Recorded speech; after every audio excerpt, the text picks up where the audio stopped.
I have owned this 2020 Tesla Model Y for over 3 years and 64,000 miles. And in that time, a lot has happened and I've made some mistakes with the car that I want to prevent you from also making. And that's what I'm going to tell you about in this video. I broke the windshield of the car, which cost $1,300. I also got a crack in the roof, which was $1,648. GoPro just died.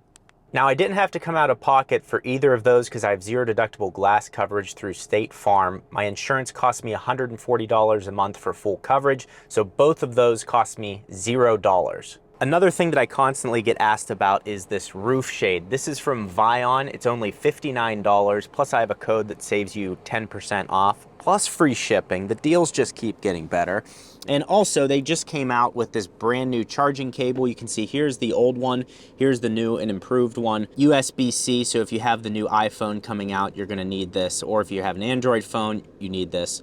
But they just keep getting better with these products. They're really high quality, and I've been working with them for over 3 years now. They've been an excellent partner on the channel. Free returns, free shipping over $29. I can't recommend their stuff enough. And of all of the sunshades I've tested, this seems to be the best. They've upgraded the metal that they've used around the perimeter to make it more rigid, and there's no sag that's on the ceiling here, and that's what's key. So check them out at the link in the description. I got 2 flats on the factory tires, and it's interesting because I got both of the flats on the rear right tire. Now, after the factory tires were worn down around 36 or 37,000 miles, I went with a high performance summer tire, these Michelin Pilot Sport 4S's. These are a great performance tire. It has a firm sidewall, has a 300 tread wear rating, so they're fairly sticky. So great for performance, but not good for range or anything like that. But this is part of the problem because these are not meant for comfort and they're not meant for range, which is why I'm going to be changing them shortly. So these tires are part of the never again aspect as far as for a Tesla Model Y long range.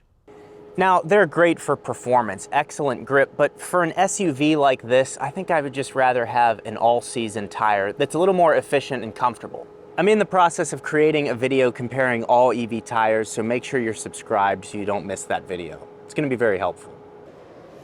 Now, all of this may sound a little negative, but it's all also self-inflicted, and I'm going to show you a solution for that before the end of the video. But now on to something positive, and that is my charging costs over these past few years.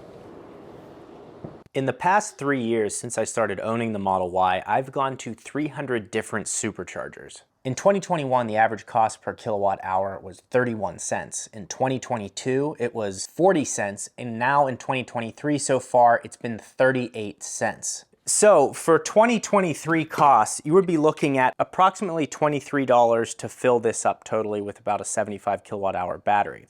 At home, not at a supercharger, it would cost about $10.50 to fill up from 0 to 100%. 7,297 kilowatts were consumed at superchargers specifically. There was more outside of that when I do home charging, but at the superchargers specifically, at the 38 cents per kilowatt hour, you're looking at about $2,772.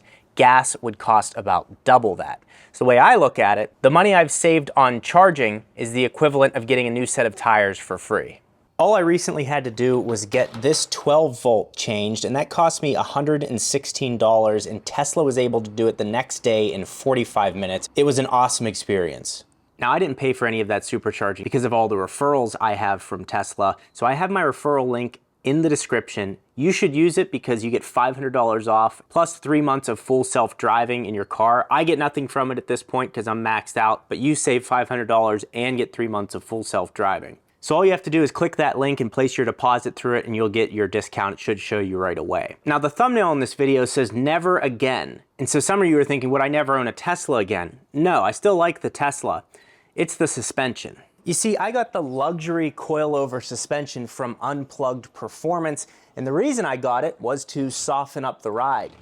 But the problem is I also lowered the car, and this kind of worked backwards for my plan to soften the ride. It just rides like a brick. So currently, I have it set on setting 8 of 32 in the rear and setting 15 of 32 in the front, 32 being the stiffest, 0 being the softest, so we're kind of in the middle. I'm gonna set all 4 corners to 12 and see if that helps. The other thing I have done is the performance boost, which added 100 horsepower, taking this from 360 wheel horsepower to 460 wheel horsepower, and I really enjoy the feel of the extra power in the Model Y. Now, to set it to setting 12, you simply take this and you turn it clockwise. So I turned it 12 clicks to the left after I took it all the way back right to 0 to confirm it was at 0.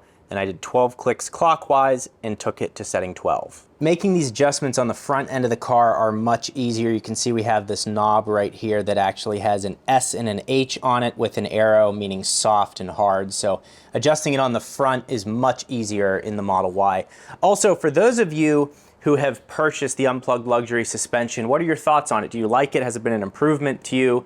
And have you lowered your car or kept the same ride height? Let me know in the comments. I'm genuinely interested just to see your thoughts on the setup. So my only real complaint right now after 63,000 miles is the harsh ride quality. And again, that was all self-inflicted by lowering the car with a suspension that was supposed to soften the car. It kind of negates the luxury. So probably what I'm gonna do, I already drove it around with setting 12. It feels pretty good, but I need to set it back to stock ride height. I possibly need to change these tires to an all season, so that's coming up. And that's really my only complaint. I absolutely love this thing. I love that there's no maintenance to it. And here's the other crazy part. Is as much as I love gas-powered cars, I really do. I love the Porsche Macan, the BMW X3M. These are all, I owned a Macan, and these are all cars that I enjoy to drive still. But when you start to add up the costs, and I could afford it, like I could do it if I wanted to, but when you start to add up the costs and how inefficient they are, this value starts to stand out even more. Normally, as you run a car closer and closer to 100,000 miles, the maintenance costs go up. Spark plugs, differential fluid, brake fluid, all that stuff. The brakes on this will outlast the battery most likely. Like you never use the brakes. And in those cars, my sister has a Mercedes-Benz GLC. She took it in, had to get brakes done. Brakes were like $1,000. The total service was $1,600 on a car that has 33,000 miles. This has double the mileage, and I've not come anywhere near those maintenance costs. It's insane. My charging costs over 3 years have cost about the same as her maintenance costs for 2 years. It's just a whole different world, and that's what I've come to really appreciate this. I still appreciate gas-powered cars. I'm not one of those idiots who says, ew, gas stinks. Those people are annoying. That's where the electric car community gets a bad rap, because those people act like they never drove a gas car. Stupid. So if you own a Tesla Model Y or a Model 3, you're gonna wanna watch this video right here where I show you Tesla accessories under $100. That'll be a helpful video to you. And then follow me on Twitter where I do a lot of giveaways for free accessories for the Tesla Model Y and 3. Thanks for watching.